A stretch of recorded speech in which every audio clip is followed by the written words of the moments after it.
এখানে যুবরাজ দুর্যোধন দণ্ডায়মান। স্মরণ করো পার্থ, পাঞ্চালীকে দাসী বানিয়ে দূতসভায় আনার আদেশ ইনিই দিয়েছিলেন। দুঃশাসন, নিয়ে এসো ওই দাসী দ্রৌপদীকে এই রাজসভায়। যদি ওই অহংকারী নারী আমার আদেশ অস্বীকার করে, তাহলে তার কেশ আকর্ষণ করে টেনে নিয়ে আসবে এখানে।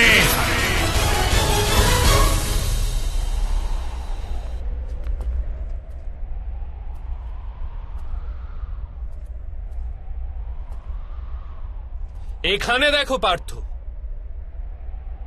ইনিই হলেন তোমার মামাশ্রী শকুনি।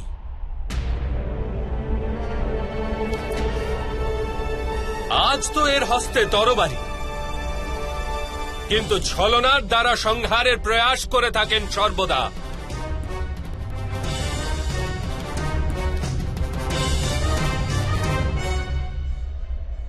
স্মরণ করো কি রূপে ইনি বারাণবর্তে তোমাদের ও তোমাদের মাতাকে ভস্ম করার প্রপঞ্চ রচনা করেছিলেন। বারাণবতের ভবনে আমাদের 5 জন শত্রু একত্রিত হবে। সেই ভবনেই তোমার যুবরাজ সুযোগ্য হবে।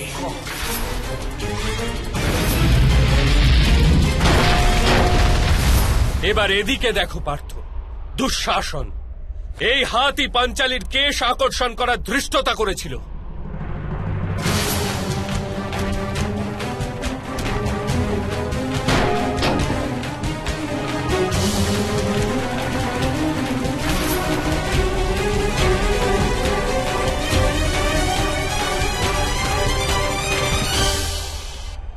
মহামহিম আর গুরু দ্রোণকে দেখো, মৌন হয়ে পাঞ্চালীর অপমান দেখেছিলেন।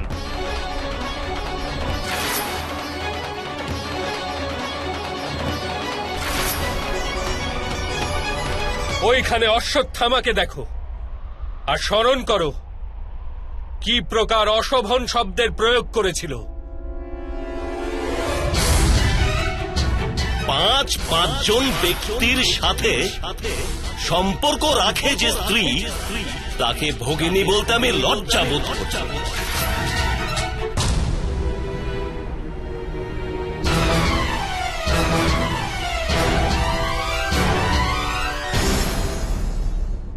এখনো কি তোমার হৃদয়ে প্রতিশোধের অগ্নি জ্বলছে না পার্থ? ন্যায় বিচারের জন্য এখনো কি মন ব্যাকুল হচ্ছে না? এখনো কি অস্ত্র ধারণ করার সংকল্প জন্ম নিচ্ছে না হৃদয়ে? এখনো কি যুদ্ধ অনিবার্য প্রতিপন্ন হচ্ছে না?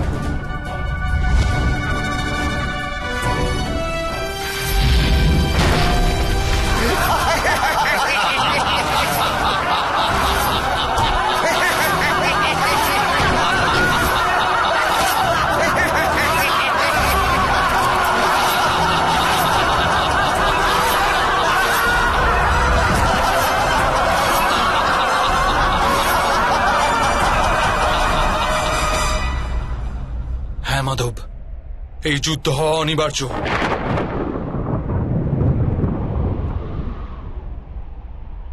তবে এই যুদ্ধ তোমার কাছে অনিবার্য, তাহলে মহামহিমকে একবার পুনরায় দেখো পার্থ, আর স্মরণ করো কি রূপে উনি তোমাকে সুরক্ষা দিয়েছেন প্রতি পদক্ষেপে। স্বয়ং নিজের বলিদান দিয়ে তোমার আর তোমার পরিবারকে অধিকার প্রদানের প্রয়াস করেছেন। যতকাল তুমি রাজা হয়ে হস্তিনাপুরের সিংহাসনে বিরাজমান থাকবে, আমি প্রতি মুহূর্ত বাঁচব তোমায় রক্ষণ করতে। কিন্তু আজ পাণ্ডুপুত্রদেরও সুখ লাভ করার একটা সুযোগ দাও।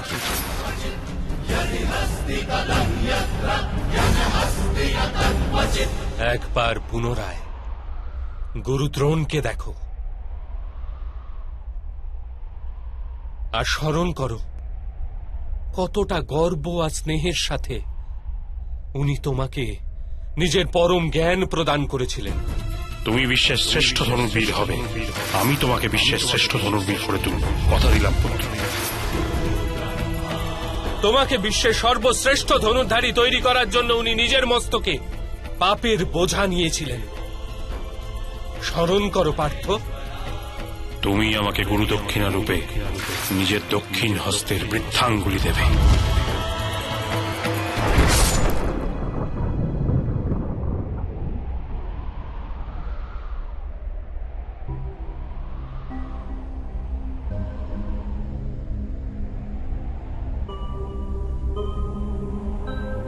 এবার ওদিকে বিকর্ণকেও দেখো।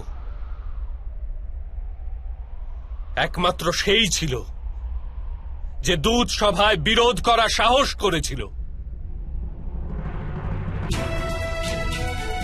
যুদ্ধে যদি কোনো রাজা হারেন তাহলে তাকে অস্ত্র ত্যাগ করতেই হয়, কিন্তু কোন স্ত্রীকে এরূপ নির্বস্ত্র করা যায় না। যোদ্ধার নিরস্ত্র হওয়া আর স্ত্রীর নির্বস্ত্র হওয়ার মধ্যে প্রভেদ আছে জ্যেষ্ঠ। দ্রুপদ কুমারী কুরুবংশের কুলবধূ, এটা সত্য। এরা সবাই কি বধ করার যোগ্য পার্থ?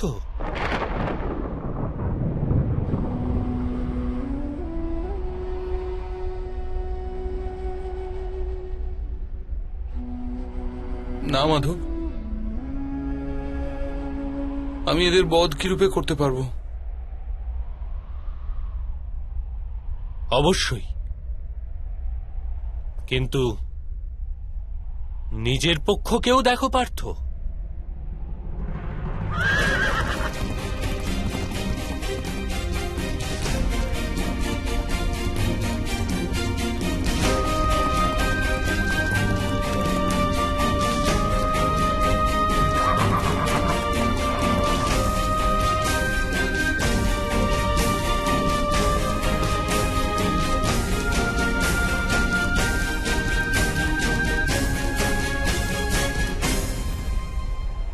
এবার নিজের পক্ষকেও দেখো পার্থ।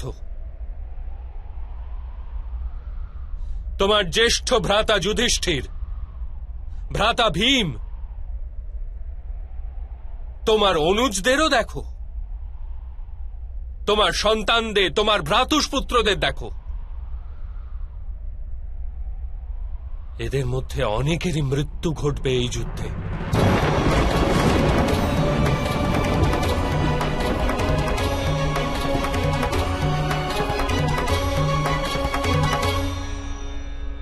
এদের সবার মৃত্যুর সম্ভাবনায় তোমার হৃদয় দুর্বল হচ্ছে না পার্থ?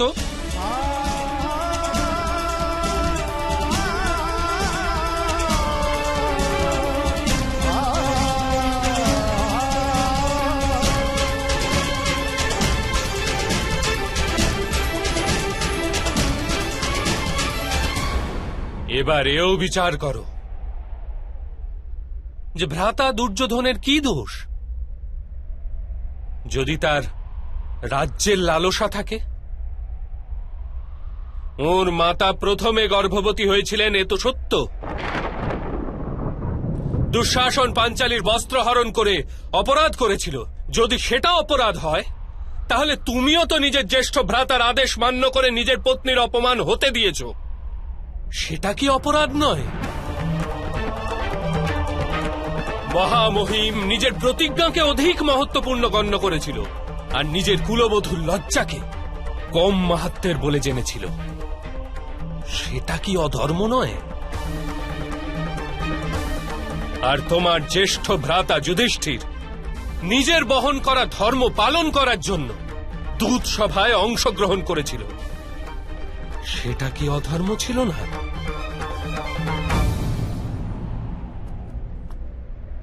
তাহলে কি ভ্রাতা দুর্যোধনকে শত্রু বলে গণ্য করা উচিত কার্য?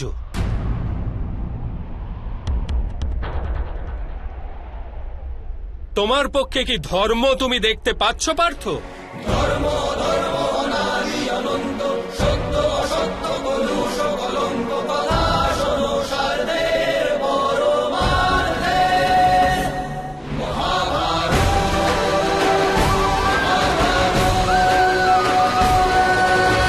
আপনি যথার্থ বলেছেন মাধব।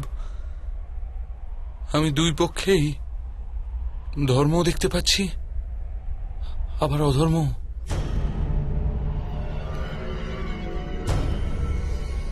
অর্থাৎ না তো তুমি যুদ্ধের তাৎপর্য বুঝেছ, না ধর্মের স্বরূপ জানতে পেরেছ পার্থ।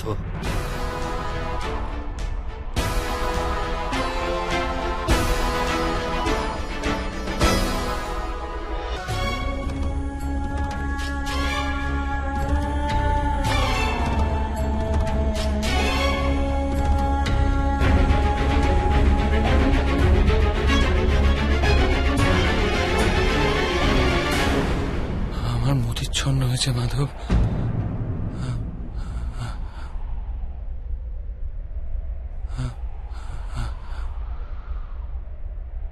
আমার সারা অঙ্গ কম্পিত হচ্ছে।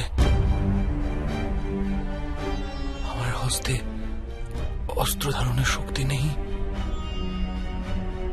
আমার গান্ডিব আমার হাত থেকে পিছলে যাচ্ছে মাধব।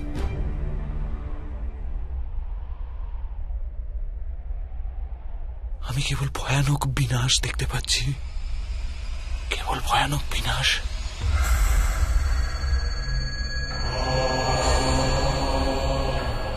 কেন? কি হেতু মাধব? কি হেতু? অপমানের পীড়া, অন্যায়ের চিন্তা, অথবা প্রতিশোধের সংকল্প। এরূপ কোনো কারণ নেই আমার নিকট, কোনো কারণ নেই মাধব, যে আমি এত বড় বিধ্বংসের স্বীকার করতে পারি। না মাধব। বিধ্বংসই নবনির্মাণের কারণ পার্থ।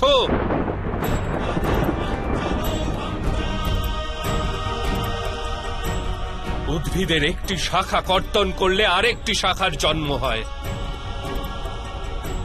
তুমি আজকের বিধ্বংস নিয়ে কেন ভয়ভীত হচ্ছ? কাল পুনঃ নবনির্মাণ হবে, এই সত্য কি জানো না?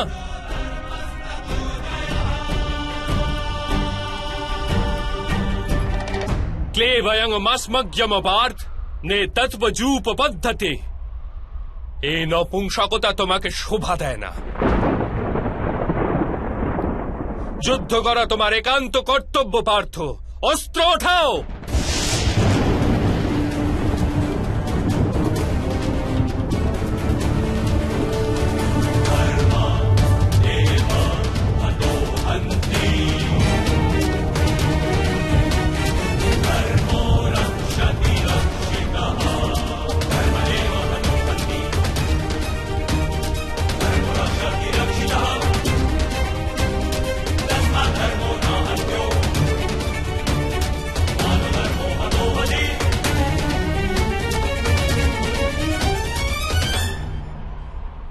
কি প্রকারে অস্ত্র ওঠাবো মাধব?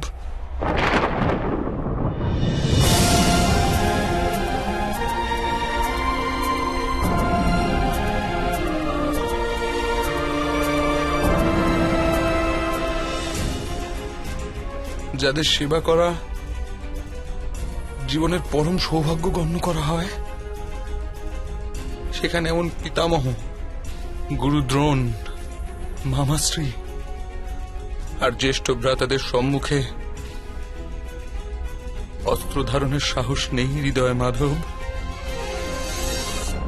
ওদের বধ করে যদি আমার স্বর্গরাজ্য প্রাপ্তি হয়, সেটাও ব্যর্থ মাধব, সেটাও ব্যর্থ।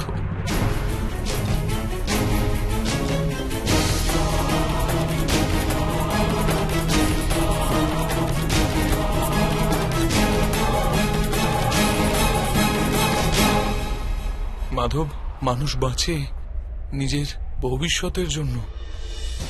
আমি এই সৈনিকদেরও দেখি মাধব, এই লক্ষ সৈনিকদের দেখি যখন, তখন ভাবি যুদ্ধের পশ্চাতে লক্ষ স্ত্রীলোক বিধবা হবে, লক্ষ শিশু অনাথ হবে। কাল যখন সমাজের নিয়ম ভঙ্গ হবে, তখন পরম্পরার শিক্ষণ দেওয়ার কেউ থাকবে না। বেদের জ্ঞান লুপ্ত হয়ে যাবে মাধব। গুরুকুল নষ্ট হয়ে যাবে, আর্যাবর্তের সুরক্ষা নষ্ট হয়ে যাবে, সব নষ্ট হয়ে যাবে মাধব, সব নষ্ট হয়ে যাবে।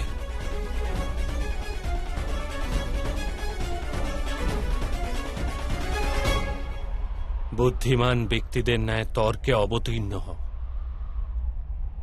কিন্তু বাস্তবে মূর্খতাপূর্ণ কথা বলো পার্থ। কি নষ্ট হয়ে যাবে? বৃক্ষের কিছু পত্র ঝরে গেলে বা উদ্গামিত না হলে তাকে আনন্দ বা দুঃখের কারণ বলা যায় না। পত্রের জন্মের উদ্দেশ্য আর তার জীবনের অর্থ কেবল বৃক্ষকে জীবিত রাখার জন্যই হয়। তেমনি মানুষের জন্ম আর জীবনের কারণ বাস্তবে সমাজের সুখ, সমাজ সংসারের জন্য, আর এই সমগ্র সংসার সৃষ্টির জন্য, আর এই সমগ্র সৃষ্টি স্বয়ং পরমাত্মার জন্য পার্থ। যে এই সত্যকে অনুধাবন করে তার নিকট ধর্মের মার্গ সর্বদা স্পষ্ট দৃশ্যমান। হ্যাঁ পার্থ, এই যুদ্ধে বিধ্বংস হবে, অবশ্যই হবে।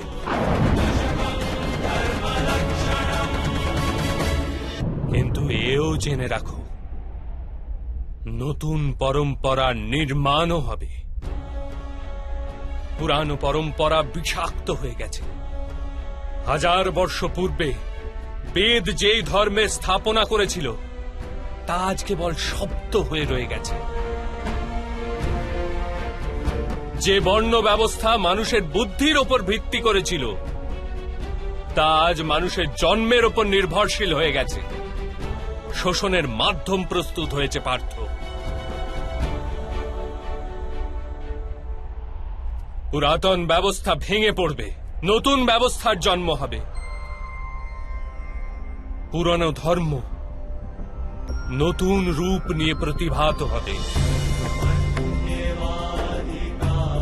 যে প্রকার বর্ষা ঋতুর পূর্বে মেঘে আবৃত আকাশ ময়লা দেখায় আর ধুলায় ঢাকা মৃত্তিকাও ময়লা দেখায়, সেই প্রকার স্থিতি আজ। আর বর্ষার পশ্চাতে আকাশ আর পৃথিবী ধৌত হয়ে স্বচ্ছ হয়ে যায়, ঠিক সেই রূপ এই যুদ্ধের পশ্চাতে সমাজ আর সংসার ধৌত হয়ে স্বচ্ছ হয়ে যাবে পার্থ।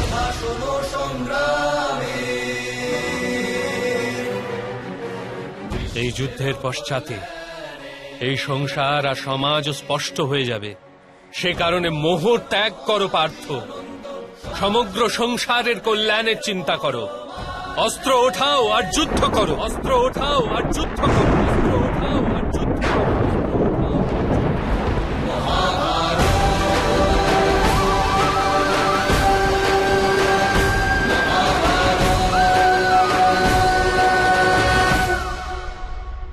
আমি আপনার কথা শুনতে পাচ্ছি মাধব, কিন্তু তার অর্থ আমার হৃদয় পর্যন্ত পৌঁছচ্ছে না। আমার মন মোহ দ্বারা ঘিরে আছে। কি প্রকারে নিজের ধর্মকে দর্শন করব? আমার মন আত্মীয়দের চিন্তায় ডুবে আছে। কি প্রকারে সমগ্র সংসারের চিন্তা করব? মাধব, আপনি বলেছিলেন আপনি আমার রথকে সঠিক দিশায় নিয়ে যাবেন।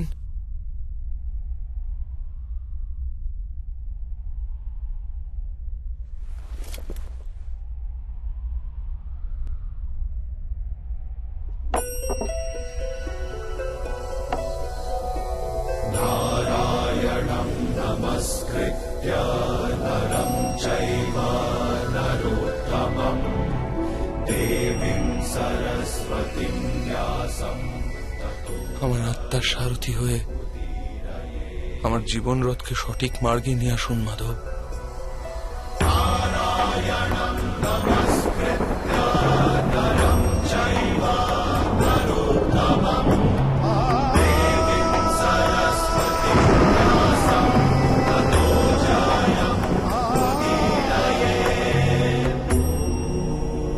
করতে পারলে আমি আমার দুর্বলতা ত্যাগ করতে পারবো মাধব।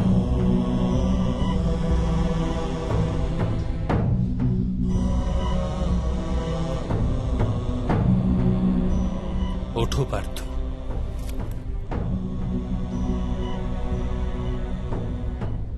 শোনো পার্থ, জীবনের রহস্য জানো, সংসারের বাস্তবিক রূপকে অনুধাবন করো। গঙ্গার প্রবাহকে মুষ্টিবদ্ধ করে গ্রহণ করলে কিছুই প্রাপ্ত হয় না, কিন্তু সেই হস্তকে অঞ্জলি করে গঙ্গার প্রবাহে নিমজ্জিত করলে গঙ্গা জল মুখ পর্যন্ত পৌঁছতে পারে।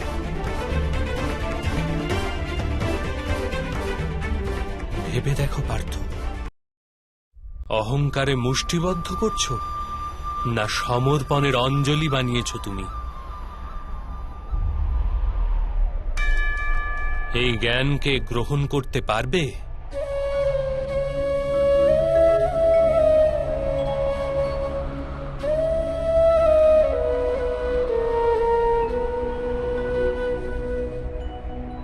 এ সংসার আসলে কি পার্থ? মানব, দানব, পশু, পক্ষী, জন্তু, কীট, মৎস্য, বৃক্ষ, এইসব কি রূপে সৃষ্টি হয়? কোন পদার্থ থেকে এদের জন্ম হয়? কি রূপে চলাচল করে? কি রূপে বাঁচে? মৃত্যু কি রূপে হয় এদের? আর মৃত্যুর পশ্চাতেই বা কি হয় তাদের?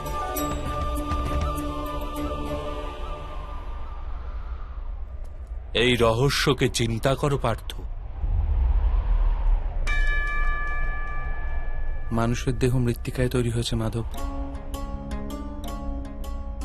জল তার মধ্যে রক্ত হয়ে প্রবাহিত হয়, অগ্নি দেহকে তাপমাত্রা দেয়, আর দেহের বাকি অংশে আকাশ প্রকট হয়, অর্থাৎ ধরিত্রী, বায়ু, জল, অগ্নি আর আকাশ, এই পঞ্চমহাভূতেই শরীরের নির্মাণ হয়।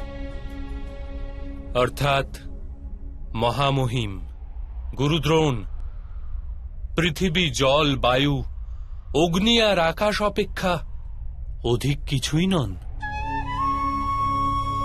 ধর্মজ্ঞানী ও পঞ্চভূতের মিশ্রণ, আর অধর্মী ব্যক্তিও। তুমি কার মোহ করছো পার্থ? মৃত্তিকার? কিন্তু মাধব, এই মৃত্তিকার দেহ দ্বারাই তো মানুষ একে অপরের পরিচয় পায়। সব সম্পর্ক এই মৃত্তিকার দেহ দ্বারাই তো তৈরি হয়। না পার্থ, যদি এটাই সত্য হতো তবে মৃত্যুর পশ্চাতে দেহকে নষ্ট করা হয় কেন? বাস্তবে না মানুষের পরিচয় দেহের সাথে যুক্ত থাকে, আর না তো সম্পর্কের ভিত্তি তার দেহের সাথে থাকে। মানুষের স্বভাব, তার আচরণ আর তার কার্যই তার পরিচয়। এই স্বভাব, আচরণ আর কার্য কি রূপে তৈরি হয় তাকে বোঝো পার্থ।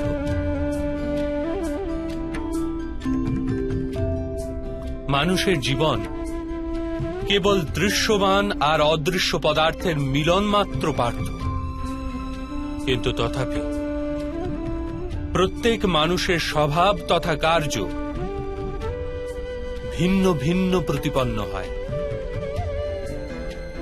এর কারণ হল সৃষ্টির 3 গুণ: তম, রজ আর সত্য। তা কি রূপে মাধব? তম শব্দের অর্থ অন্ধকার। ভালো মন্দের বিচার ব্যতীত জীবন নির্বাহ করাকে তামসিক আচরণ বলা হয়ে থাকে। যেরূপে পশু পক্ষী বেঁচে থাকে কেবল নিজের শারীরিক ইচ্ছাকে পূর্ণ করার জন্য। সত্য শব্দের অর্থ জ্ঞানের প্রকাশ। যখন ব্যক্তি প্রতিটি পরিস্থিতিতে ধর্মের, সত্যের আর পরম্পরার বিচার করে ব্যবহার করে থাকে, তখন তাকে সাত্ত্বিক জীবন বলা হয়। এই দুইয়ের অন্তঃস্থলেও এক প্রকার ব্যক্তি থাকে, যার নিকট জ্ঞান তো আছে, কিন্তু শরীর আর মনের বাসনার সাথে আবদ্ধও রয়েছে। এরূপ ব্যক্তি রজগুণ অর্থাৎ অহংকারপূর্ণ মন নিয়ে বেঁচে থাকে।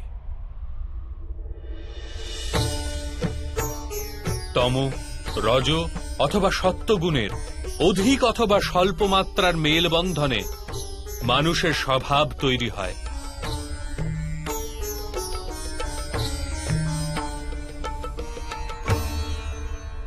সামনে দেখো পার্থ, এদের সবার মধ্যে তুমি কোন গুণ দেখতে পাচ্ছ?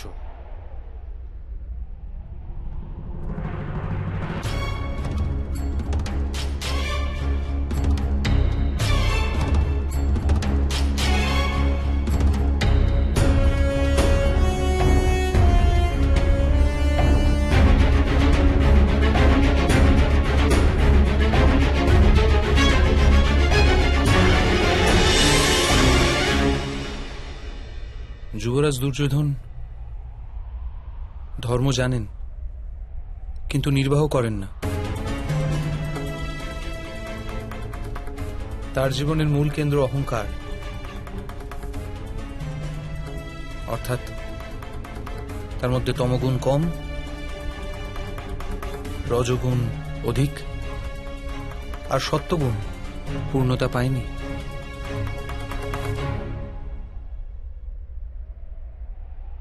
আর এদিকে রাজকুমার দুঃশাসন, উনি সর্বদাই নিজের জ্যেষ্ঠ ভ্রাতার আদেশ পালন করেছেন নির্বিচারে, অর্থাৎ এর মধ্যে কেবল তমগুণ। মহামহিমকেও দেখো পার্থ, সত্যর সাথে তমর মিলন। অহংকার নেই এনার, কিন্তু পুরাতন ধর্ম, পুরাতন পরম্পরার প্রতিজ্ঞার দ্বারা আবদ্ধ। আবশ্যকতা হওয়া সত্ত্বেও নিজের প্রতিজ্ঞা ভঙ্গ করতে পারেন না। গুরু দ্রোণকে দেখো, জ্ঞান আর অহংকার দুইই আছে। জ্ঞান তো মানুষকে মুক্তি দান করে, কিন্তু এনার অহংকার এনাকে মুক্ত হতে দেয় না।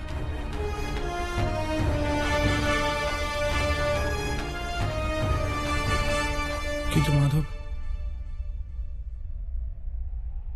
যদি যদি মানুষের স্বভাব এই ত্রিগুণের মিলন হয়, তাহলে মানুষের স্বভাব প্রথম থেকেই নির্ধারিত থাকে। সিংহ হরিণকে ভক্ষণ করবেই, আর হরিণ সিংহ দ্বারা ভীতিগ্রস্ত হবে। তাহলে ধর্মের প্রশংসা কিসের? আর অপরাধের দণ্ডই বা কেন? কি তাৎপর্য এর?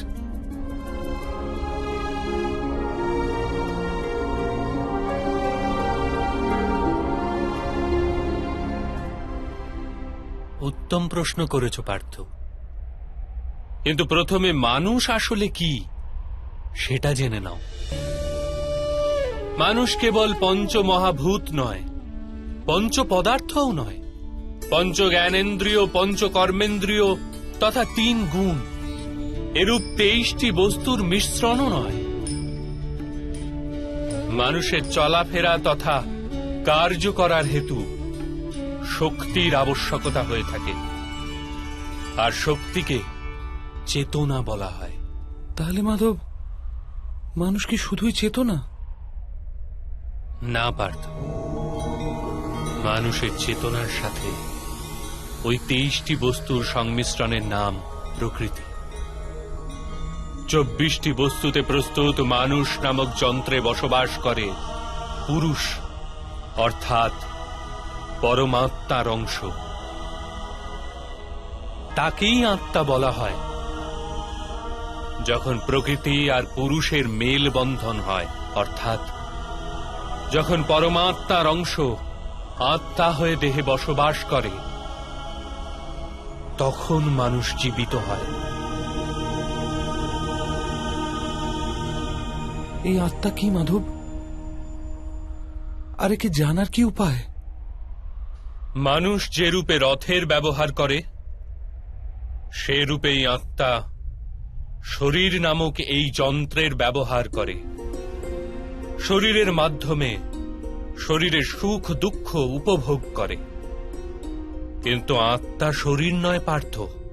শরীরের বিনাশ করা সম্ভব, কিন্তু আত্মাকে বিনাশ করা যায় না। নৈনং ছিন্দন্তি শস্ত্রাণি নৈনং দাহতি পাবকা ন চৈনং ক্লেদয়ন তাপো ন শোষ্যতি মারুত। আত্মা না অস্ত্র দ্বারা ছেদ করা যায়, না অগ্নি তাকে ভস্ম করতে পারে, না জল তাকে দুর্বল করতে পারে, না বায়ু তাকে শুষ্ক করতে পারে। আত্মা শরীরে অবস্থান করেও অমর। না হন্যতে হন্যমানে শরীরে। পার্থ, শরীরের হত্যা করা সম্ভব, কিন্তু আত্মার হত্যা কখনোই করা যায় না। আত্মা তো সর্বব্যাপী, অচল সে, দৃঢ় সে, সনাতন সে। পুরাতন বস্ত্র ত্যাগ করে মানুষ যেরূপ নতুন বস্ত্র ধারণ করে, সেরূপ আত্মা পুরাতন শরীর ত্যাগ করে বারবার নতুন শরীর ধারণ করে। কিন্তু মাধব, আমি তো জগৎকে অনুভব নিজের শরীরের মাধ্যমেই করে থাকি। নিজের শরীরকে না জেনে আমি আত্মার রূপ কি রূপে জানব? স্বয়ং নিজেকে আত্মার রূপে জানা অসম্ভব নয় পার্থ। অন্ধ বাঁচে, মূকও বাঁচে, যার কাছে হস্তপদ নেই তারাও জীবন ধারণ করে। সুতরাং একথা স্পষ্ট যে কেবলমাত্র শরীরই মানুষ নয়। যে ব্যক্তি চেতনা হারিয়ে ফেলে, যে মূর্ছিত হয়ে পড়ে, সেও জীবিতই থাকে। এই হেতু স্পষ্ট যে মানুষের চেতন গুণ কেবলমাত্র শরীর নয়। এই প্রকারে যে ব্যক্তি নিজের ভেতর অন্বেষণ করে, আমি ইন্দ্রিয় নই, শরীর নই, অনুভূতি নই, চিন্তা নই, কেবল জ্ঞানও আমি নই, যে এটি ক্রমশ উপলব্ধি করে, সে অন্তিমে স্বয়ং নিজেকে আত্মার রূপে জেনেই যায়।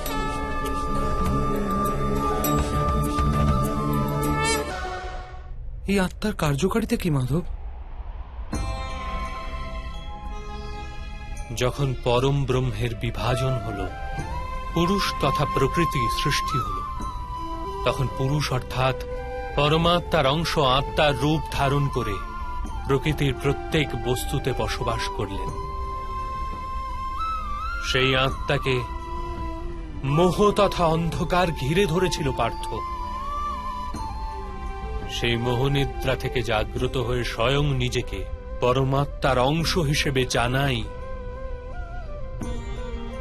আত্মার কর্তব্য, উদ্দেশ্য এবং জীবন কার্য। কিন্তু মাধব, যদি প্রত্যেক আত্মা পরমাত্মার অংশ হয়, তাহলে কি উন্নতি আর অধোগতি স্বয়ং পরমাত্মা করেন? যে প্রকার আবর্জনায় পতিত রত্ন চকচক করে না, সেই রূপেই প্রকৃতির 24টি পদার্থে ঘেরা আত্মারও বিস্মরণ ঘটে যে সে পরমাত্মারই অংশ বিশেষ।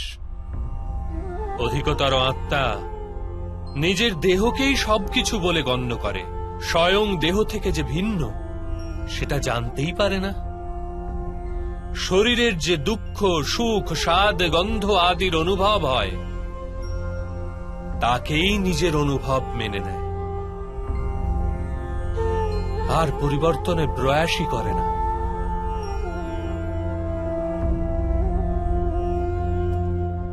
যে আত্মা পরিবর্তনের প্রচেষ্টাই করে না,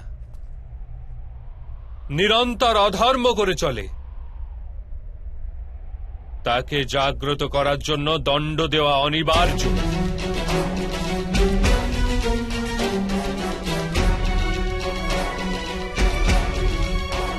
তুমিও এটা জেনে নাও পার্থ, যে তুমি কোনো শরীর নও, কেবলমাত্র এক আত্মা।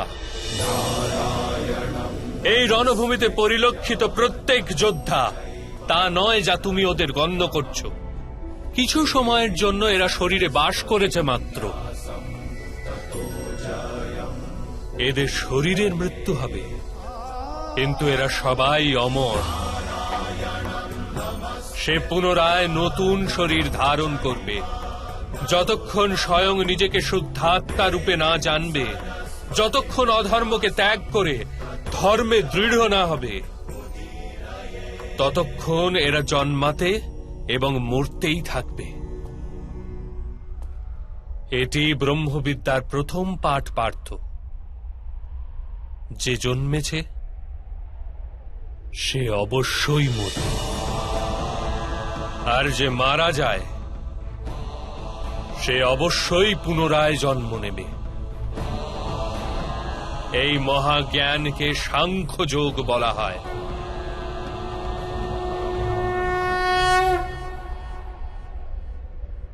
তা কি রূপে মাধব? যে মার্গে গমন করে মানুষ স্বয়ংকে আত্মা রূপে দেখতে পায়, পরমাত্মার অংশ রূপে স্বয়ং নিজেকে জানতে পারে, সেই মার্গকে ধর্ম বলে।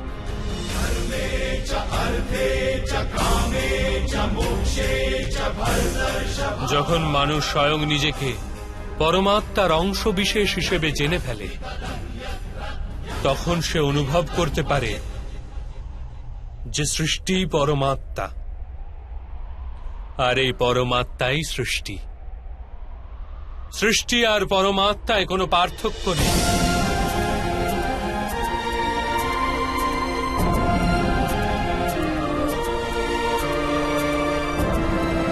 যে মানুষ এটি জানতে পারে, সে অন্য মানুষ ও প্রাণীদের প্রতি নির্দয় বা কঠোর হয় না। সে এটি জানে যে জিহ্বা কাটলে পীড়া কেবল জিহ্বার হয় না, তার অনুভূতি সমগ্র শরীরের হয়। ঠিক সেরূপেই একজন মানুষের পীড়া হলে সমগ্র সংসার সেই পীড়া অনুভব করে। যতক্ষণ পর্যন্ত সংসারের একজন মানুষও পীড়িত, ততক্ষণ বাস্তবে কারো সুখী সম্পূর্ণ হতে পারে না। এটি জানার পশ্চাতে মানুষের মন করুণায় ভরে যায়, তাকে ধর্ম বলে।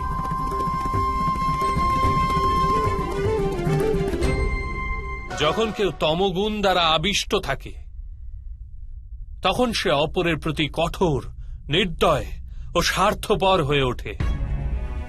নিজের নিশ্চিত সুখের জন্য অপরকে দুঃখ প্রদান করে। তার পরমাত্মার অভিমুখে গতি হয় না, অর্থাৎ অধর্ম পরমাত্মার থেকে দূরে নিয়ে যাওয়ার মার্গ মাত্র। অর্থাৎ অধর্ম তো অজ্ঞানতার অপর নাম। তাহলে তো অজ্ঞানীর প্রতি দয়া হওয়া আবশ্যক। দণ্ডের কি তাৎপর্য?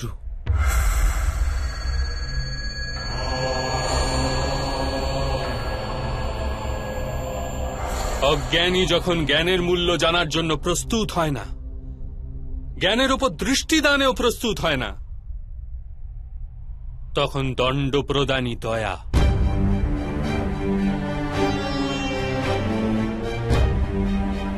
তার প্রতি এবং অপর পক্ষের প্রতিও।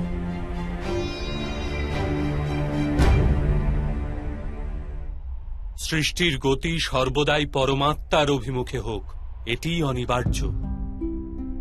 কিন্তু কখনো কখনো এরূপ স্থিতি উৎপন্ন হয়ে পড়ে যে অজ্ঞান, মোহ আর অধর্ম বৃদ্ধি পায়। সংসার থেকে ধর্ম লুপ্ত হওয়ার ভয় উৎপন্ন হতে থাকে। সংসার থেকে যখন ধর্ম লুপ্ত হয়ে যায়, তখন করুণাও নষ্ট হয়ে যায় আর সত্যও নষ্ট হয়ে যায়। আগামী প্রজন্মের যাতে ধর্ম প্রাপ্তি হয়, সেই কারণে আজ অধর্মীদের নাশ করে ধর্মের পুনঃস্থাপনা করা অত্যন্ত অনিবার্য।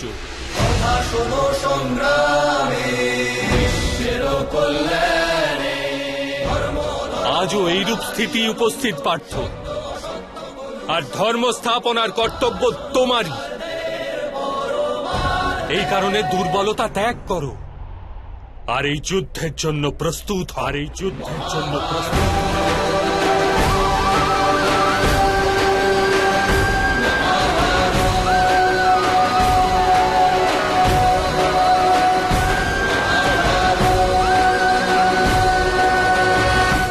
কিন্তু আমার হস্তে হত্যা হবে মাধব। আমার কারণে কারো প্রাণ চলে যাবে, তাহলে আমার অন্তরের করুণার বিনাশ ঘটবে না? আর যদি ধর্মের মূল ভিত্তি করুণা হয়, তাহলে আমার আত্মা অধর্মী হয়ে যাবে না?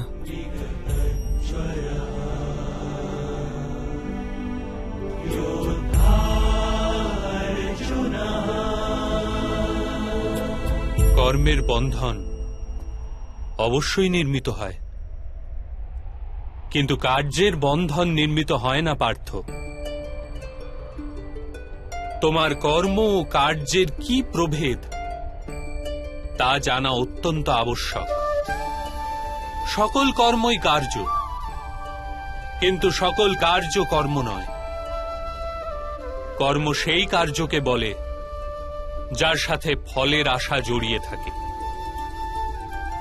মানুষ যখনই সুখের, সম্পত্তির অথবা প্রশংসা প্রাপ্তির আশা রেখে কোনো কার্য করে, তখন সে কার্যের ফলের বন্ধনে আবদ্ধ হয়।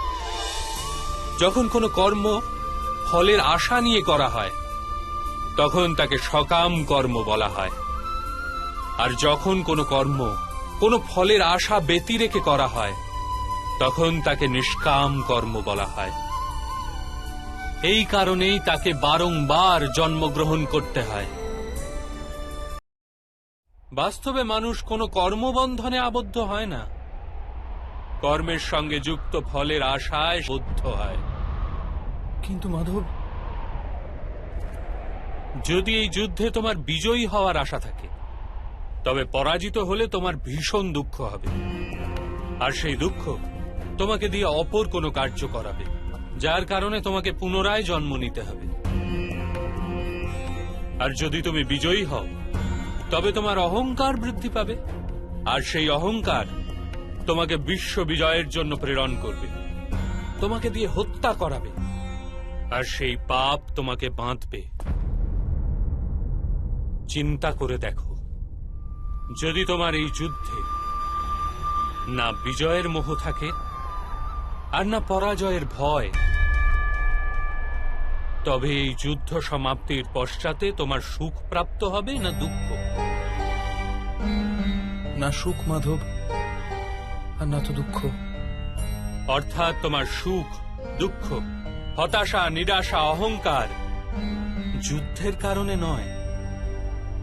যুদ্ধের সাথে তুমি যে আশা পোষণ করেছ, সেই কারণে। এ কথা কি সত্য নয় পার্থ?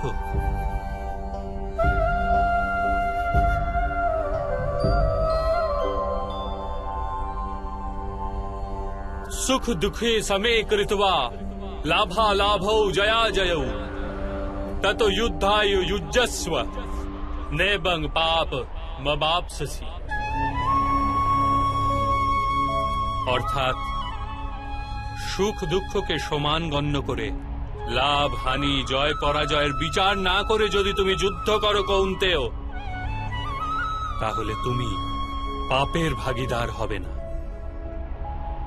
একেই কর্মযোগ বলে। যে সাংখ্য জ্ঞান প্রাপ্ত করে নেয়, সে এটি জানতে পারে যে সে শরীর নয়, কেবল এক আত্মা মাত্র। শরীরের ভোগ আর অনুভব কেবল মৃত্যু পর্যন্ত, অর্থাৎ বাস্তবিক নয়, কেবল মায়া মাত্র। তার নিকট কর্মযোগী হওয়া সরল হয়ে যায়। কিন্তু মাধব, যদি কার্যেই বন্ধন সুনিশ্চিত হয়, তাহলে সংসার ত্যাগ করে সন্ন্যাস নেওয়া উচিত নয়? এই চিন্তাধারারই পরিণাম স্বরূপ আজ এই যুদ্ধ ঘটছে পার্থ।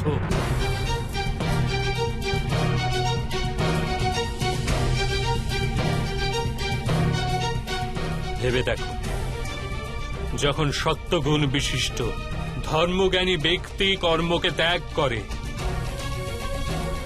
তখন অধর্মের অধিকারী ব্যক্তি সংসার চালায়।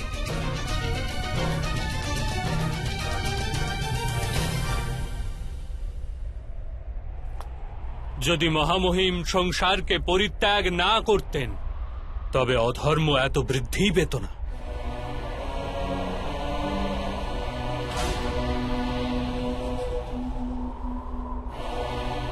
আর তোমার পিতা যদি সন্ন্যাস গ্রহণ না করতেন, তবে আজ ভ্রাতা যুধিষ্ঠির সুখে রাজকার্য করতেন।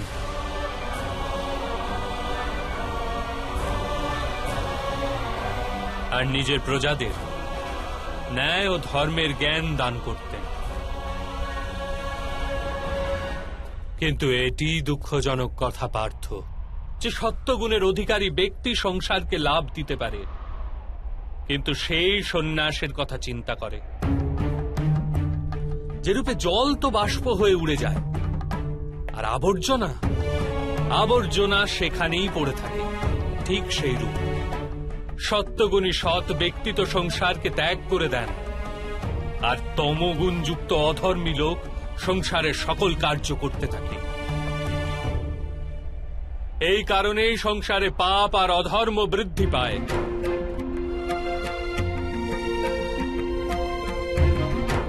কিন্তু কর্মযোগ এই বিচিত্র পরিস্থিতিতে সমগ্র সংসারকে রক্ষা করে।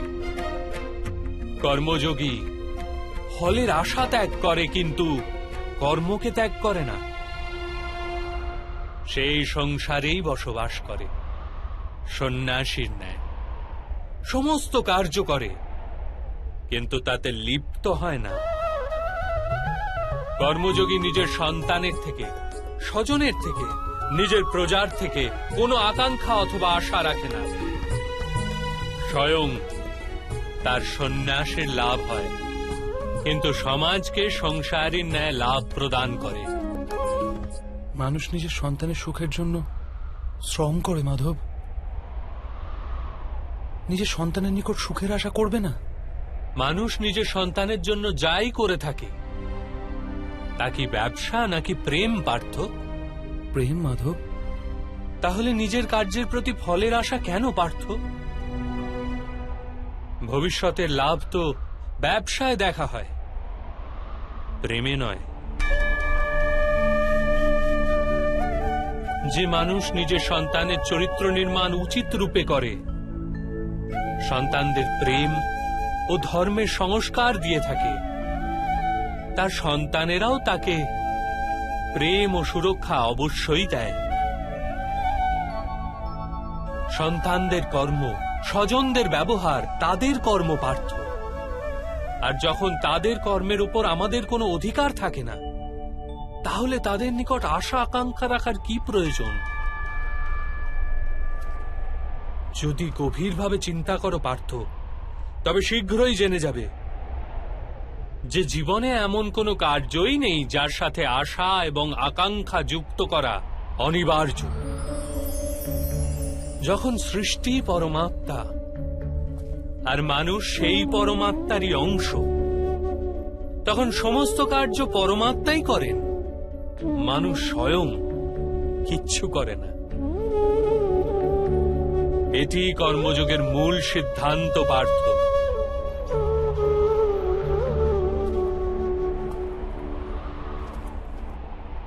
তোমাকেও কর্মযোগী হয়ে এই যুদ্ধে অংশগ্রহণ করতে হবে পার্থ। ত্রেগুণিয়া বিশ্বা বেদা নিস্ত্রেগুণো ভবার্জুন নির্দ্বন্দ্ব নিত্য সত্ত্বস্থ নির্যোগ ক্ষেম আত্মবান। তিনটি গুণ পরিত্যাগ করে নির্গুণ হয়ে যাও পার্থ। এই দ্বন্দ্ব থেকে মুক্ত হয়ে যাও। সর্বদা সত্য অর্থাৎ পরমাত্মায় বুদ্ধি প্রয়োগ করে কর্তব্য নির্বাহ করতে থাকো। কিছু প্রাপ্তি লাভের আশা আর কিছু প্রাপ্ত বস্তুকে সংরক্ষণ করার চিন্তা পরিত্যাগ করো পার্থ, আর নিজের আত্মাকে স্বতন্ত্র করো।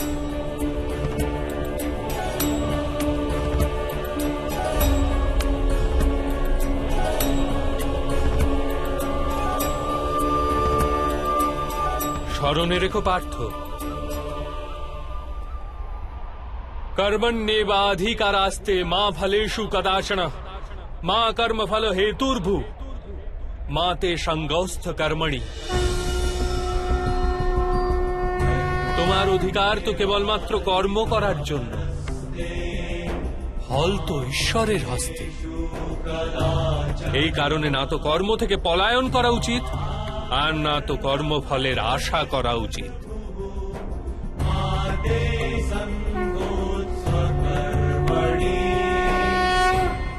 তাহলে ফলের আশা ত্যাগ করবে, কিন্তু কর্ম পরিত্যাগ করবে না। এরূপ কর্মযোগীকে কি রূপে চেনা যায় মাধব? विषया विनिवर्तन्ते निराहारस्य देहिन रसवर्जं रसयापस्य परं दृष्ट्वा निवर्तते। শোনো পার্থ, যে স্বাদ থেকে মুক্তি পাওয়ার জন্য আহারকেই ত্যাগ করে, বাস্তবে তার মন থেকে স্বাদের লালসা কখনোই যায় না। তার দু প্রকারের হানি হয়। প্রথমত, সে দুর্বল হয়ে পড়ে, যার কারণে পরমাত্মাকে প্রাপ্ত করার জন্য যে প্রচেষ্টা অনিবার্য তা সে করতে সক্ষম হয় না। আর দ্বিতীয়ত, সর্বদাই তার মন স্বাদ গ্রহণের লালসায় পূর্ণ থাকে। এই হেতু আহার ত্যাগের চেয়ে উত্তম কার্য স্বাদ গ্রহণের লালসাকেই ত্যাগ করে ফেলা। কর্মযোগী নিজের মনের সমস্ত লালসাকে নিষ্কাশন করে, জীবনকে কর্তব্য গণ্য করে কার্য অবশ্যই করে, সেই কার্যে আবদ্ধ হয় না। অর্থাৎ যে ব্যক্তি নিজের কার্য থেকে আশা আর আকাঙ্ক্ষা রাখে না, তারই কার্য পূর্ণ হয়। একবার বিফল হয়েও যার মন টলে না, একবার সফল হয়েও যে ব্যক্তি নিজেকে সর্বশ্রেষ্ঠ গণ্য করে না, এইরূপ ব্যক্তিকেই কর্মযোগী বলা হয়। আর এইরূপ ব্যক্তি জীবনে বারংবার সফল হয়।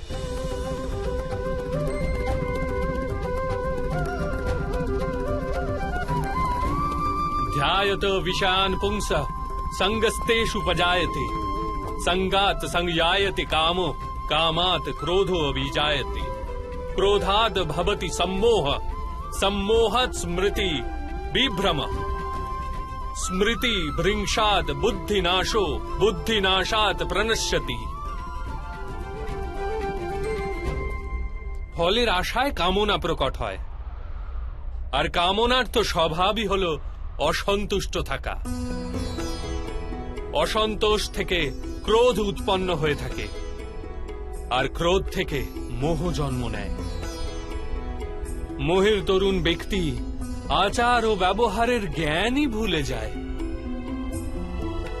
জ্ঞান ভুলে গেলে বুদ্ধি চলে যায়, অনুচিত প্রকারের কার্য করতেই থাকে, আর সমাজ এরূপ ব্যক্তির শত্রু হয়ে পড়ে।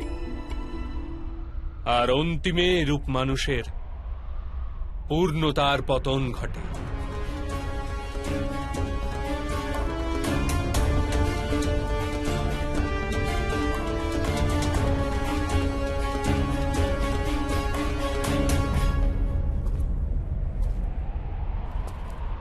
যেরূপ ভ্রাতা দুর্যোধন, তার সেনাপতি মহামহিমী তার শত্রু, আর উনি তোমাকে বিজয়ের আশীর্বাদ দিয়েছেন।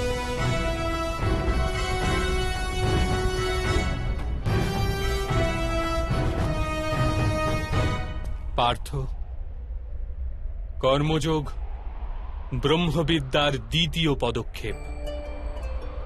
পরমাত্মায় নিজের বুদ্ধি স্থির করো, স্বয়ংকে আত্মা রূপে চেনো। মিথ্যা বন্ধন থেকে মুক্ত হয়ে যাও আর ফলের আশা পরিত্যাগ করে কেবল কর্ম করতে থাকো।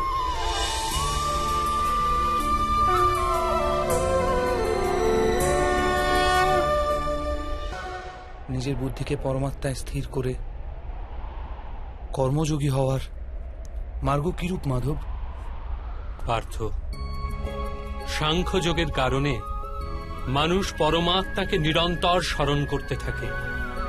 পরমাত্মাকে স্মরণ করার ফলে মানুষের হৃদয়ে সমর্পণের ভাব উৎপন্ন হয়, আর সেই ভাবকে ভক্তি বলা হয়। ভক্তি থেকে মানুষের সত্য অসত্য জ্ঞান প্রাপ্ত হয়ে থাকে। সেই জ্ঞান থেকে তার পরমাত্মার দর্শন প্রাপ্তি হয়, আর যার পরমাত্মার দর্শন প্রাপ্তি হয় সেই বাস্তবে কর্মযোগী হয়ে ওঠে, আর জন্মে শৃঙ্খল থেকে মুক্ত হয়ে মোক্ষ লাভ করে। সকল আত্মারই অন্তিম লক্ষ্য সেটি, আর ধর্মের অন্তিম পদক্ষেপও সেটি। কিন্তু আমি পরমাত্মাকে দর্শন ব্যতীত সমর্পণ কি প্রকারে করতে পারবো মাধব? পরমাত্মার দর্শন করার হেতু নিজের চক্ষুর ওপর বাঁধা লালসা, অহংকার, ক্রোধ আর পূর্বাগ্রহের আবরণকে সরিয়ে ফেলতে হয়। অন্ধকার গৃহে উপবিষ্ট মানুষ যদি বলে সে সূর্যের দর্শন করবে, তবে তাকে কি বলবে? এই কথাই তো বলবে, কক্ষ থেকে বাইরে এসো আর মুক্ত আকাশের নিচে দাঁড়াও, সূর্য তো সর্বদাই উপস্থিত আছে। ঠিক সেই রকম পার্থ, এই সৃষ্টি পরমাত্মা, পরমাত্মাই সবকিছু। পরমাত্মা ব্যতীত কিছুই নেই। যে নিজের আত্মাকে দর্শন করে ফেলে সেই পরমাত্মাকে দর্শন করতে পারে। যেরূপ লবণের একটি কণার স্বাদ সমগ্র সাগরের স্বাদ থেকে ভিন্ন হয় না, ঠিক সেরূপ নিজের আত্মদর্শন পরমাত্মা দর্শনের থেকে ভিন্ন হয় না।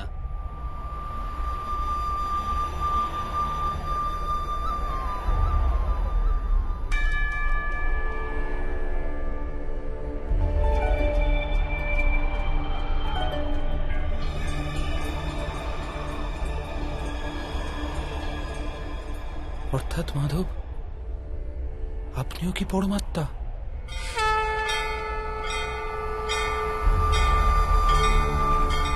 হ্যাঁ পার্থ, আমি পরমাত্মা। যেরূপ তুমিও পরমাত্মা, কেবল তুমি এখনো জাগ্রত হওনি, আর আমি এটি জেনে ফেলেছি। ধর্মস্য তদাত্মানং সৃজাম্যহম। তাহলে মাধব, আপনার প্রতি সমর্পণ ঈশ্বরের প্রতি সমর্পণ কেন হয় না? অবশ্যই আমার প্রতি সমর্পণই পরমাত্মার প্রতি সমর্পণ। সর্বধর্মান পরিত্যাজ্য মামেক শরণং ব্রজ। সমগ্র জগতে ত্যাগ করে আমার শরণাগত হও পার্থ।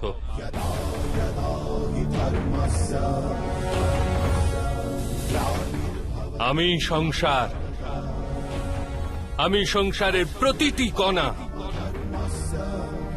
আমি সূর্য আর আমি চন্দ্র, আমি নক্ষত্র আর আমি সমস্ত গ্রহরাজি। আমি সূর্য অপেক্ষাও অধিক পুরাতন, আর বৃক্ষে বিকশিত কুড়ি অপেক্ষাও নূতন। আমি সমগ্র মনুষ্য জাতি, আমি স্বর্গ এবং নরক ধারণকারী শক্তি। আমি দুর্যোধন,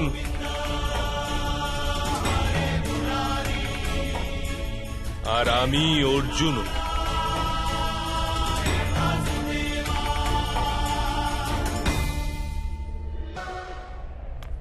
সেটা কি রূপে সম্ভব মাধব? আপনার জন্ম তো অনেকে তাদের জীবদ্দশায় দেখেছে। আপনার মাতাও এখনো জীবিত, যার গর্ভ থেকে আপনি জন্মেছেন। আপনি চিরন্তন আর অবিনশ্বর কি রূপে হতে পারেন? তুমি কেবল শরীর দেখছো, আর আমি আত্মার কথা বলছি। আমার অনেক জন্ম হয়েছে পার্থ, আমি অনেক অবতার রূপ ধারণ করেছি, অনেক প্রকার শরীর ধারণ করেছি আমি, আর এই মৃত্তিকায় মিশে গেছি।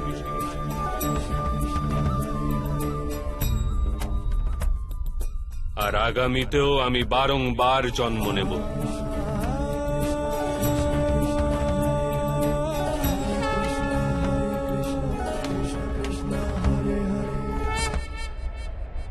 यदा यदा हि धर्मस्य ग्लानिर्भवति भारत अभ्युत्थानमधर्मस्य तदात्मानं सृजाम्यहम्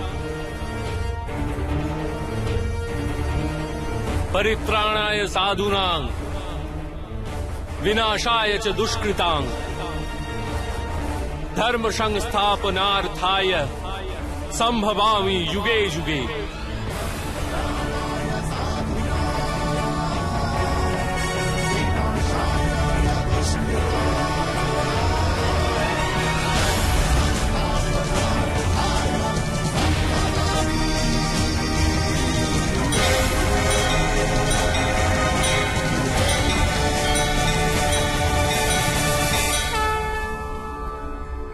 যখনই ধর্মের হানি ঘটে, যখনই অধর্ম বৃদ্ধি পায়, তখনই সৎ পুরুষদের উদ্ধার হেতু, অধর্মীদের বিনাশ হেতু আর ধর্মের পুনঃস্থাপনা হেতু আমি জন্মগ্রহণ করি।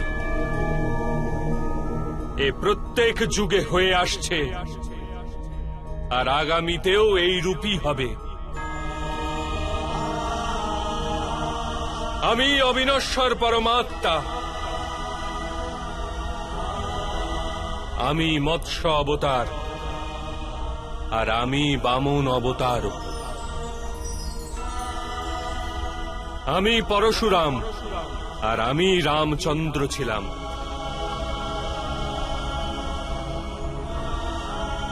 আমি ব্রহ্মা, বিষ্ণু আর মহেশ্বর, আর আমি সরস্বতী, কালী এবং লক্ষ্মীও।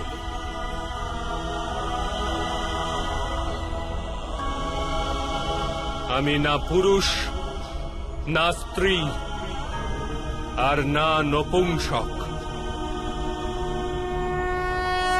আমি না শরীর, না শরীরের অংশ।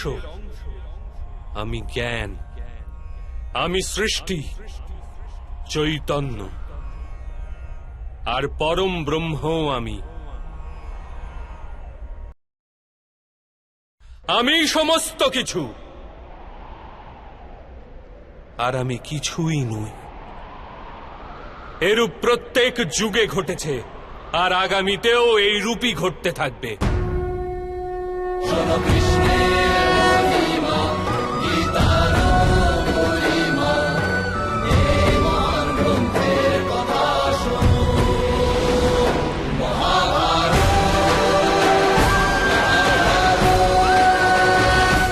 যখন তুমি আত্মজ্ঞান প্রাপ্ত করবে পার্থ, স্বয়ংকে আমার সাথে যুক্ত করতে পারবে। তখন তুমিও আমারই মতো স্বয়ংকে পরমাত্মা রূপে দেখতে পাবে। কিন্তু সেই পদ প্রাপ্তি করার হেতু আমার প্রতি সম্পূর্ণ সমর্পণ অনিবার্য। সমর্পণ কি মাধব? সমর্পণ মনের এরূপ স্থিতির নাম, যখন মানুষ নিজের সমস্ত সংকল্প ত্যাগ করে দেয়, স্বয়ং এর জন্য কোন রূপ সিদ্ধান্ত অথবা প্রতিজ্ঞা করে না। যে প্রকারের কার্য তাকে প্রদান করা হয়, সেই প্রকারের কার্যই করে যায়। বাস্তবে সমর্পণের প্রকৃত অর্থ হল নিজে নিজেকে, নিজের মনকে, বুদ্ধিকে, জ্ঞানকে, ইচ্ছাকে, আশাকে, নিজের ভাবনাকে, নিজের সমস্ত কিছু কাউকে অর্পণ করে দেওয়া। আর এরূপ সমর্পণকেই ভক্তি বলা হয়।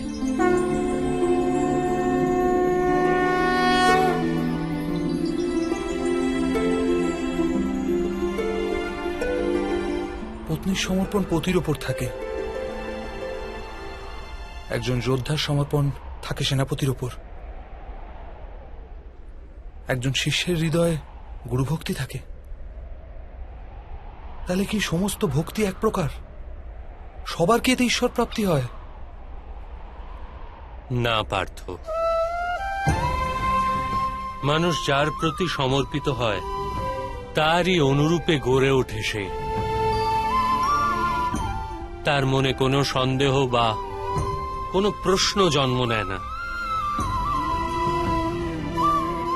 কোনো দুরাচারীর প্রতি সমর্পণ সেই মানুষের কার্যকে দূষিত করে তোলে।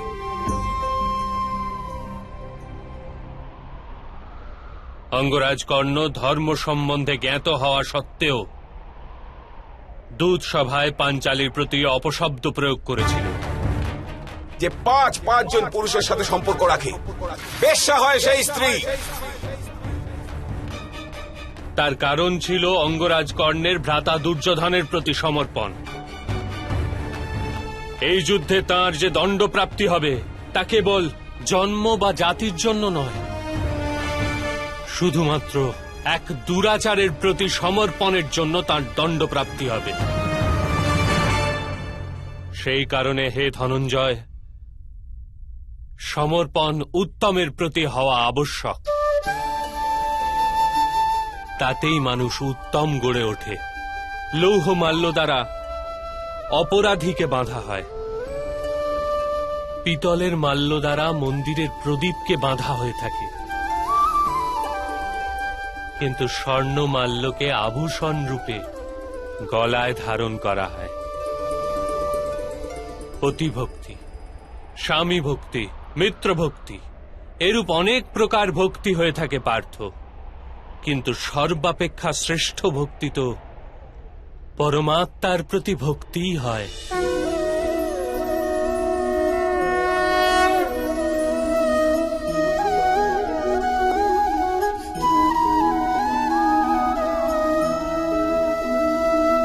কিন্তু পরমাত্মার ভক্তির সাথে সাংখ্য আর কর্মযোগের কি সম্পর্ক? সাংখ্যযোগের কারণে মানুষ স্বয়ংকে আত্মার রূপে জানতে পারে। কর্মযোগের দ্বারা সে জীবনের বন্ধন থেকে মুক্ত হয়ে যায়। আর ভক্তির কারণে মানুষের পরমাত্মার বাস্তবিক রূপের জ্ঞান লাভ হয়। পরমাত্মার জ্ঞান দ্বারা মানুষ জন্ম মৃত্যু চক্র থেকে মুক্ত হয়ে সচ্চিদানন্দ স্বরূপকে প্রাপ্ত করে। পরমাত্মায় বিলীন হয়ে স্বয়ং পরমাত্মা হয়ে যায়। যেরূপ জলের ক্ষুদ্র এক বিন্দু যখন সাগরে মেশে তখন স্বয়ং সাগর হয়ে যায়।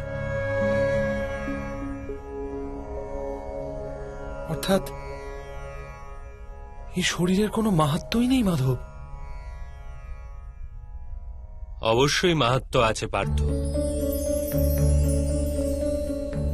শরীরের মাধ্যমেই তো মানুষের সাথে পরমাত্মার সাক্ষাৎকার ঘটে। মৃত্যু আর নতুন জন্মের অন্তর্বর্তী সময় আত্মার জ্ঞান বৃদ্ধিপ্রাপ্ত হতে পারে না।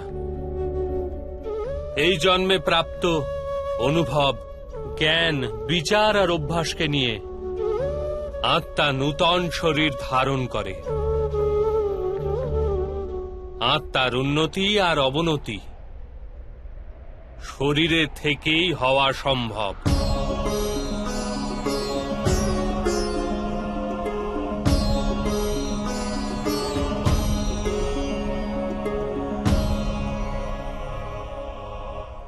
কিন্তু মাধব, এখানে উপস্থিত ব্যক্তিদের বধ করে আমরা কি ওদের উদ্ধার পাওয়ার সম্ভাবনা নষ্ট করে দেবো না?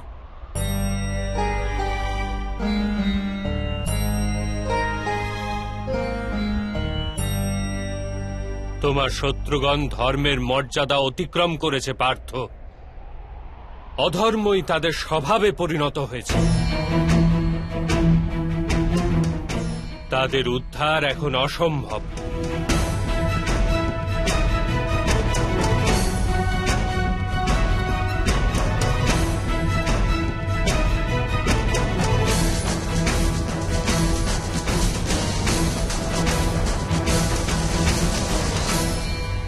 অপরাধীদের একটি নির্দিষ্ট সীমা অবধি অপরাধের সুযোগ দেওয়া যেতে পারে। আমিও শিশুপালের ৯৯টি অপরাধ ক্ষমা করেছিলাম, কিন্তু ১০০ অপরাধের পশ্চাতে তাকে দণ্ড প্রদান করা আবশ্যক ছিল। অপরাধীকে যদি অপরাধ করতে দেওয়া হয়, তবে তাতে তার অধিক থেকে অধিকতর পতন ঘটে।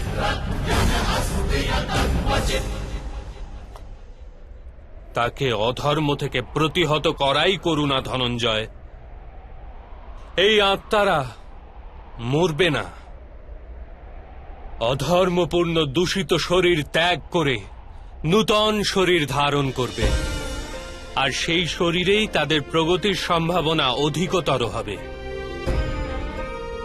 এ কথা চিন্তা করে যদি তুমি যুদ্ধ করো, তবে তা উচিত কার্য। মানুষের শরীর তার সম্পত্তিও আর মর্যাদাও।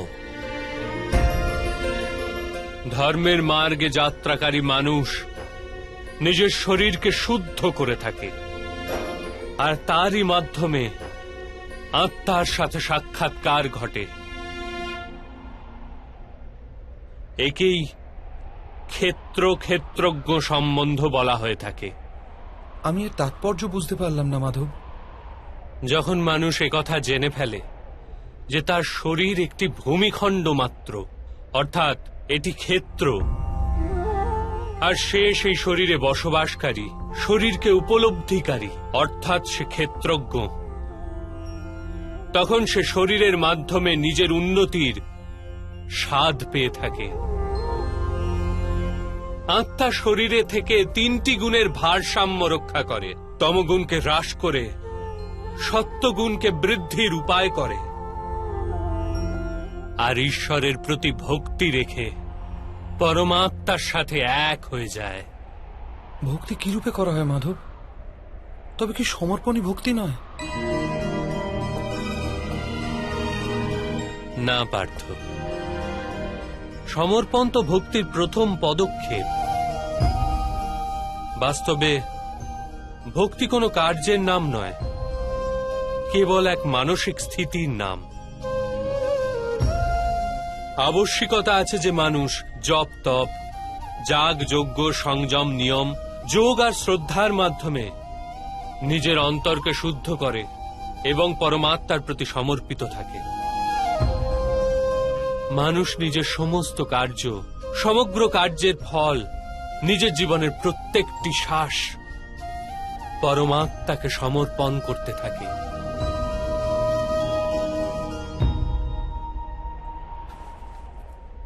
যদি ভক্তি কেবল মানসিক স্থিতি, তবে জপ তপ আদির কি মাহাত্ম্য, মাধব? যে রূপে আজ ধৌত করা পাত্র কাল পুনরায় ময়লা হয়ে যায়, সেরূপেই মানুষের মন বারবার পরমাত্মা হতে বিমুখ হয়ে যায়। এই কারণেই প্রয়োজন আছে যে জপ তপ আর সাধনা ইত্যাদির মাধ্যমে স্বয়ংকে নিরন্তর স্মরণ করানো উচিত যে তার জীবন পরমাত্মার প্রতি সমর্পিত। কোন তীরে অবগাহন করা হবে তার তো কোনো মাহাত্ম্য নেই, মাহাত্ম্য তো অবগাহন করায়। ভক্তিযোগের একটি সারাংশ পার্থ, মানুষ নিজের জীবন পরমাত্মাকে অর্পণ করে পরমাত্মার ভক্তি করতে থাকবে, আর সত্যগুণ দ্বারা যুক্ত সম্পত্তিকে সযত্নে রক্ষা করবে। সত্যগুণের সম্পত্তি কাকে বলা হয় মাধব? अहिंसा सत्यम क्रोधस्त्याग शांति ही पेशुनम दया भूतेष्वलोलुप्तम मार्द्वम हीर चापलम तेज क्षमा धृति सोचम द्रोह नातिमानिता भवन्ति संपदम देवी अभिजातस्य भारत। बिना कारणे तथा स्वार्थेर हेतु हिंसा करा অধর্ম পার্থ। বাস্তবে অহিংসাই পরম ধর্ম, আর তার সাথে সত্য, ক্রোধ না করা, ত্যাগ, মনের শান্তি, নিন্দা না করা, দয়াভাব, সুখের প্রতি আকর্ষিত না হওয়া, বিনা কারণে কোনো কার্য না করা, তেজ, ক্ষমা, ধৈর্য, শরীরের শুদ্ধতা, ধর্মের বিরোধিতা না করা তথা অহংকার না করা, এই সব গুণকে সত্য গুণের সম্পত্তি বা দৈবিক সম্পত্তি বলা হয়। এর দ্বারাই মানুষ পরমাত্মার অর্থাৎ আমার ভক্তি করতে সক্ষম হয়, জীবনের কর্তব্যকে বহন করে চলে, ধর্মের স্থাপনা করে চলে, আর কর্মফলের আশা পরিত্যাগ করে জীবন যাপন করে। তাকে আমি নিঃসন্দেহে এই জন্মেই সন্তোষ প্রদান করি, আর মৃত্যুর পশ্চাতে নিজের হৃদয়ে স্থান দিয়ে থাকি।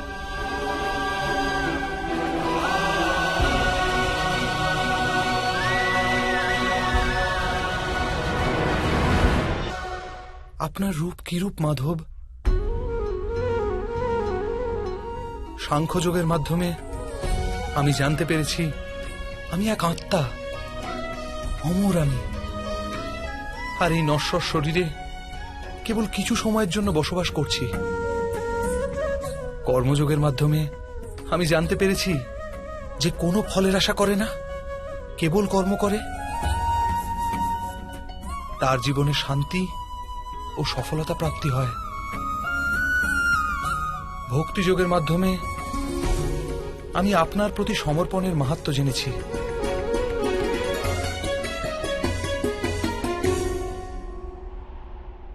কিন্তু মাধব,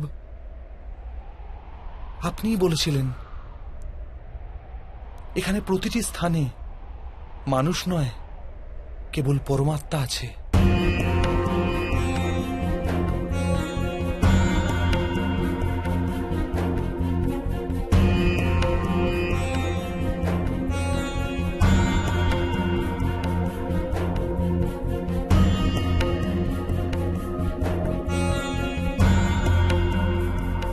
কিন্তু এখনো আমি এখানে মানুষ দর্শন করছি, কেবল মানুষ মাধব।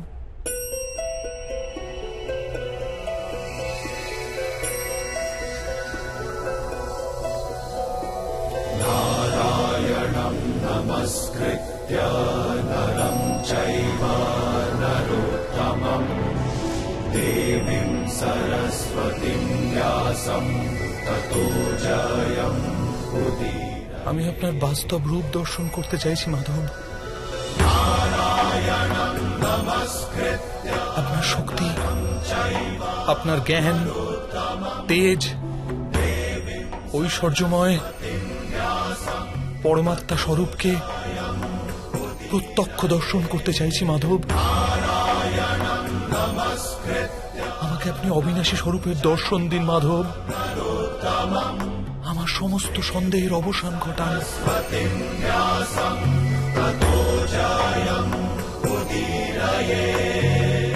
আমাকে দর্শন দিন মাধব।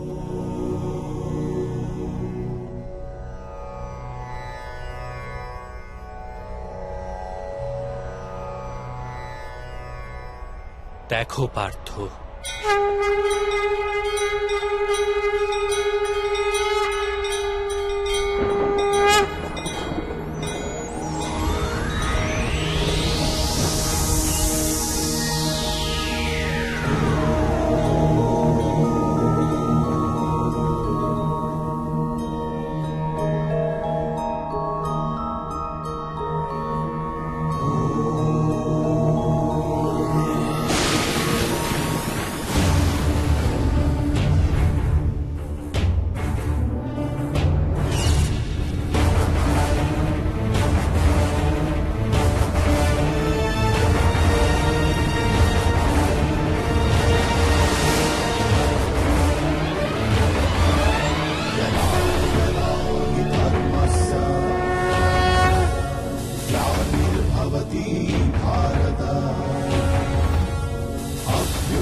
সাংখ্যযোগ থেকে কর্মযোগ, কর্মযোগ থেকে ভক্তিযোগ, আর ভক্তিযোগ থেকে জ্ঞান যোগ প্রাপ্তি হয়ে থাকে।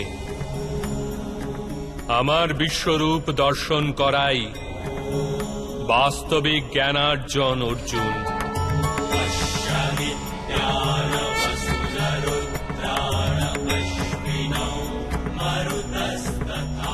এই একমাত্র জ্ঞান যা বিশ্বের সমস্ত জ্ঞান ও বিজ্ঞানের মূলাধার। এই জ্ঞানই মুক্তি প্রদান করে। দেবতাদেরও যে দর্শন সহজভাবে প্রাপ্ত হয় না, এরূপ বাস্তবিক রূপ আমি তোমাকে দর্শন করাচ্ছি, অর্জুন।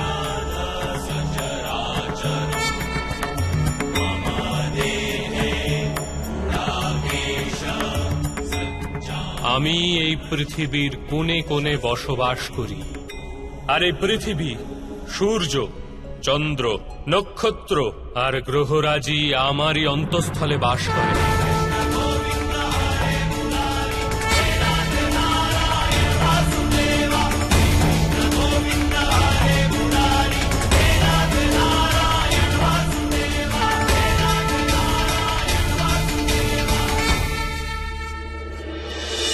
আমি আপনার প্রত্যেক আদেশ পালন করব।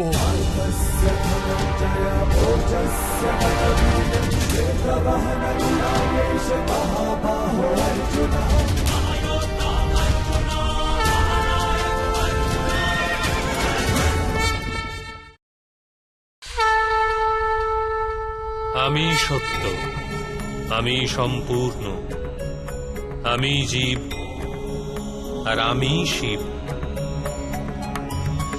অক্ষরে আকার আমি, বেদ মধ্যে সাম বেদ, দেব মধ্যে ইন্দ্র, প্রাণী মধ্যে চেতনা, যক্ষ মধ্যে কুবের, রুদ্রের মধ্যে শঙ্কর, বসুদের মাঝে অগ্নি, পর্বতের মধ্যে সুমেরু, আর ঋষিদের মধ্যে ভৃগু। ধ্বনির মধ্যে ওঙ্কার আমি, যজ্ঞ মধ্যে জপ, আর বৃক্ষের মধ্যে পবিত্র পিপুল বৃক্ষ। বুদ্ধিতে স্মৃতি, মেধা, ধৃতি আর ক্ষমা আমি। আমি কীর্তি, গন্ধর্ব মধ্যে চিত্ররথ আমি, দেবর্ষি মধ্যে নারদ, আর মুনিদের মধ্যে কপিল।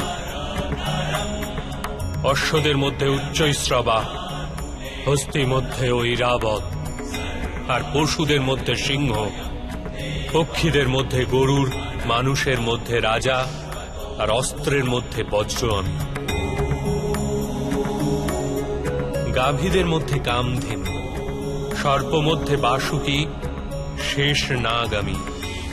যমরাজ আমি, বরুণ দেব আমি, আর বায়ুও আমি। ভগবান রাম আমি, পবিত্র গঙ্গা আমি, সৃষ্টি মধ্যে আদি, মধ্য তথা অন্ত আমি। ব্রহ্মবিদ্যা আমি, মহাকাল আমি, আর ব্রহ্মাও। প্রভা, বিজয়, সত্য আমি, নিশ্চয় আমি। দণ্ড, শক্তি, নীতি, মৌনতা তথা তত্ত্বজ্ঞানও আমি।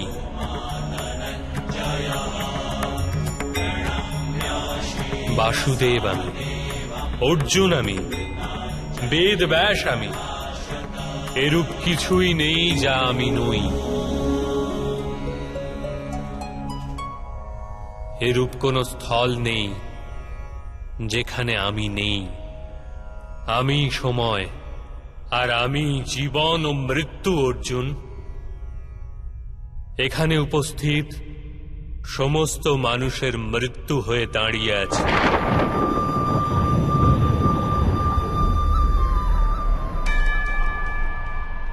তুমি যদি অস্ত্র নাও ধারণ করো, তথাপি আমি এদের সবাইকে বধ করব।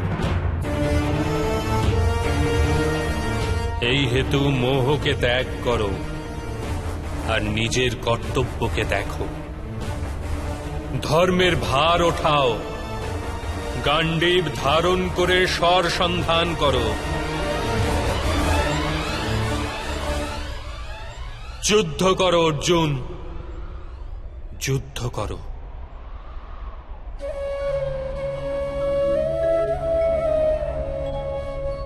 হে মাধব, হে মধুসূদন, আজ আমার সমস্ত সন্দেহের অবসান ঘটল। কৃপা করে নিজের মানুষ রূপ ধারণ করুন। আমি আপনার প্রত্যেক আদেশ পালন করব। করিষ্য বচনং তবা।